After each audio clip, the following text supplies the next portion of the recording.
Итальянский астронавт Лука Пармитано из Европейского космического агентства среди отобранных кандидатов. Американское космическое агентство НАСА официально объявило состав экипажа Артемиды-3, одной из ключевых миссий программы по освоению Луны.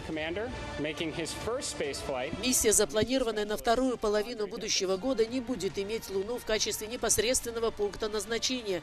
Вместо этого это будет экспериментальный полет на низкой околоземной орбите, предназначенный для тестирования важных процедур и технологий, в частности связанных со стыковкой капсулы Орион НАСА с посадочными модулями, разработанными частными компаниями, такими как Axiom Space. В программе Артемида участвуют многочисленные международные агентства.